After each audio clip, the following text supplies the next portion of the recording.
Hey, what's up guys? It's Pete with MixBetterNow.com, and today I want to show you how to dial in your attack and release settings on your compressor on some drums. Let's check it out.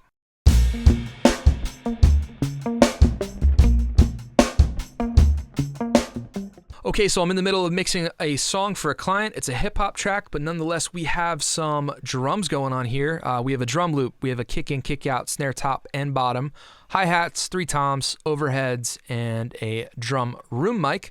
I'm going to go ahead and bypass the compressor right now. So this is just hitting a little bit of tape on the Ampex. It sounds like this.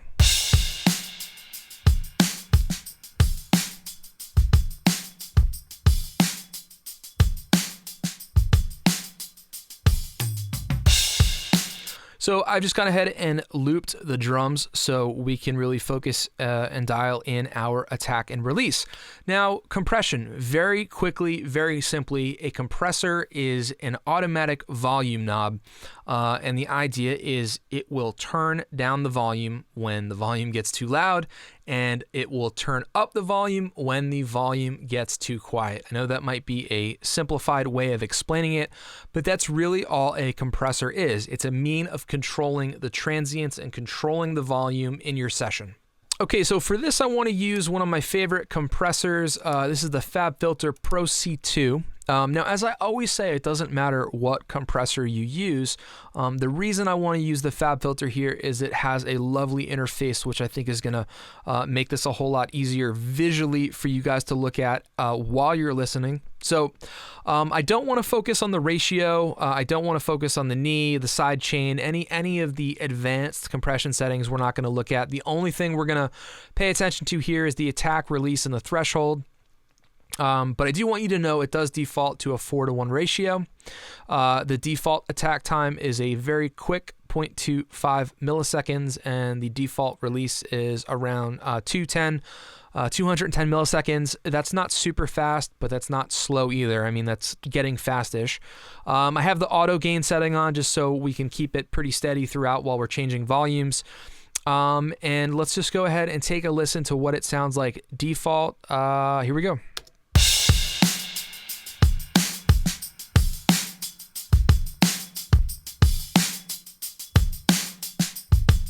So as you can see, a couple of reasons I wanted to use this is in the main screen here, it actually shows us when the compression occurs, and it also shows the transients coming through on the bottom in gray.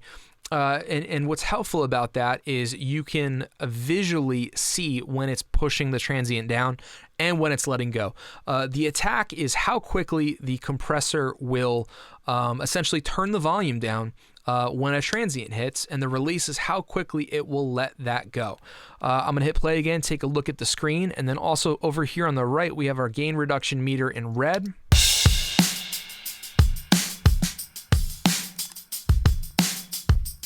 I'm exaggerating it a bit here so you can really see it. Now, it's very prevalent on the kick and the snare hits because they are the loudest transients in the drums. So all of these points here, it's pushing the volume down, and when it goes back upwards, it is letting go of that signal. Okay, attack and release. So we are gonna push the attack slower, we'll push the release slower, and we're gonna exaggerate the threshold a bit. We're gonna make this lower, and when I say lower, I mean numerically. So we're actually going into a negative number here. So I'm gonna bring this around to negative 25 dB, and the reason is I want to really exaggerate this. I want to put a lot of compression on here. That way we can see and we can also hear how much compression is occurring when it's clamping down and attacking, and when it's letting go and releasing.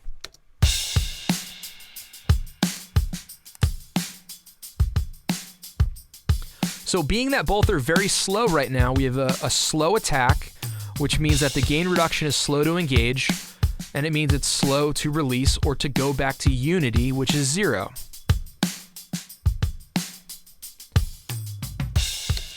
So ideally, what I like to do here is I like to have the compressor return to 0 as often as possible. Not so that it's pumping. Pumping is a term that you might hear said when talked about with compression. But the reason I like it to return to unity is so that it really kind of, especially on drums, it kind of resets the compressor so that the next time a transient comes through, it's ready to go again, and it will level out the peaks as well as possible. So first, let's go ahead and dial in our attack. We want, or at least I want, the attack to and release to correspond to the way that the drums are being played. It also depends on how fast the song is, BPM wise. We don't lock into it like we would with a delay, but you're gonna kind of see when the drum hits, you're gonna see the gain reduction meter come down, and then you're gonna see it release when there is no transient. So it's too slow of an attack. We're gonna increase it.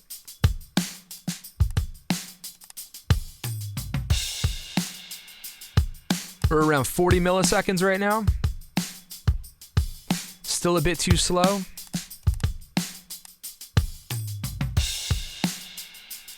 Okay, so it's around 35. I want to leave it here for now. Now I want to start to lower the release time. It's around 900 milliseconds. Let's bring it back. With a slow release, you get a very syrupy, gooey sound. And the reason that you get a squished, syrupy sound is because the compressor is constantly on, so it's not letting go, it's not returning to unity, and giving you that kind of breathing space that you want for your drum transients. So if I bypass it, we're hearing everything clearly. If I turn it on, it's going to almost sound like it's suffocated. So everything's smaller. Not getting a whole lot of sustain that we want. And you could even see it in the peaks in the way it's compressing, because it is just staying down. It's clamping down on it. So we want to increase the release speed so the compressor can actually do its thing and try and get back to unity or to zero.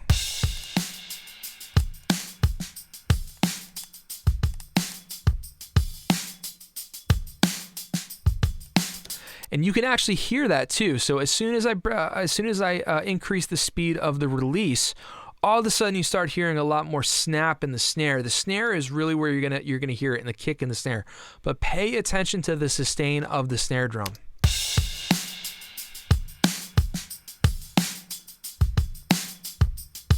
So we're around 180 compared to a slower 1000. 820, right? Clamping down, no release, faster release. It's letting go of that snare transient so it can sustain. Now, the other thing I'm going to do is I'm going to reduce the threshold, so we're going to head towards 0. We're at negative 30 right now. And the reason being is that, 10, 15 dB of compression on your drum bus for me is way too much. I don't want to squish the drums on the bus. All I want to do here is glue it very similarly to your mix bus. The first thing I like to do on my drums is compress on the drum bus, because then what we're doing is we're just kind of containing everything here and here. Here's our floor, here's our ceiling, and we're essentially saying, okay, we're going to get a consistent drum performance. Nothing is going to be quieter than X. Nothing's going to be louder than Y.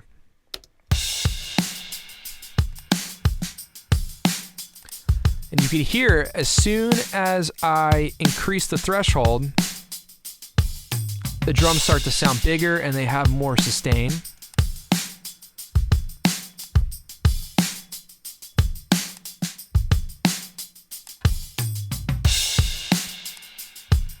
So we're doing about 4 dB of compression. Here it is off.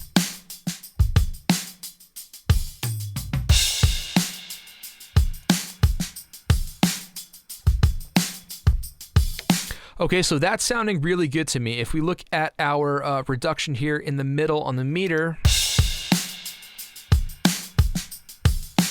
you could see that we have a nice smooth attack and release when all the transients come through. Right now our attack is at 30 milliseconds. I'm going to speed that up a little bit. Our release is around 158, which is starting to get into the fast speed.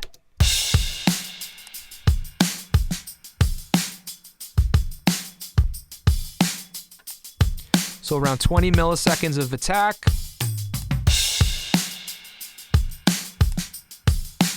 (130 milliseconds of release).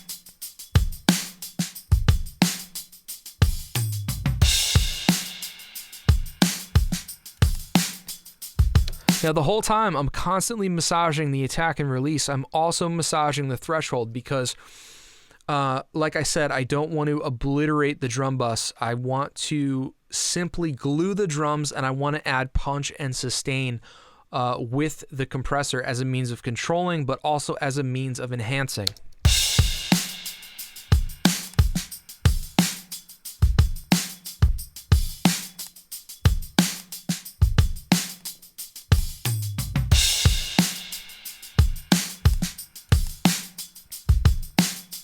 Okay, so now as we look at our gain reduction meter here, in between the transients, we're returning to 0. What that's doing, it's resetting the compressor, and it's basically getting it ready to go.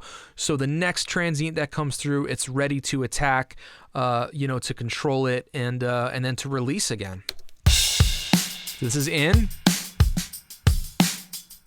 out,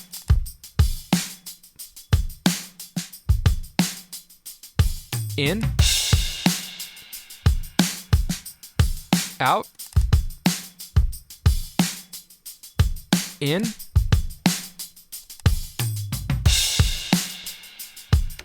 and that's pretty much how I like to dial in my attack and release for drums. It's very contingent upon the way that the drummer is playing, right? Because like I said, the two things that are going to excite the compressor the most is going to be the kick and the snare. So if they might be, doing something like a cross stick rim shot, that's not going to send as much signal, to the compressor as, a hard snare hit might be in the middle of the drum. And really, we're getting a nice sustain on the snare. So overall, I'm really happy where this is at. We're knocking a few dB of compression off on the transients. We're gluing, we're sustaining, everything is sounding good.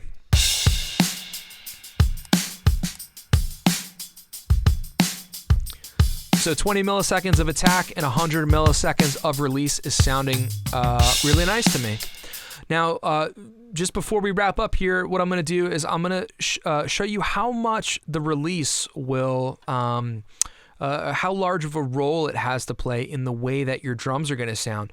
So if we slow it up,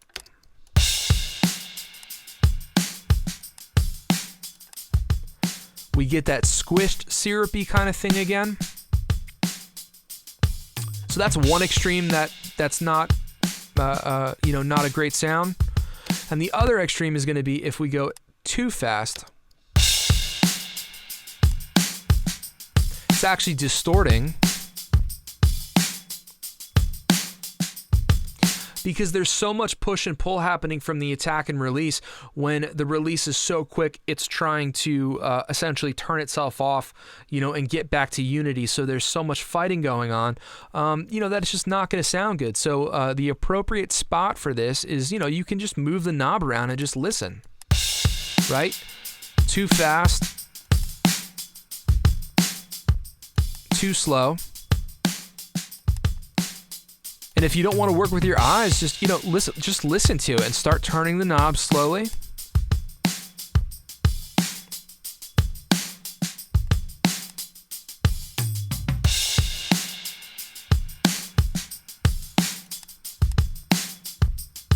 Starting to break up, so bring it back up.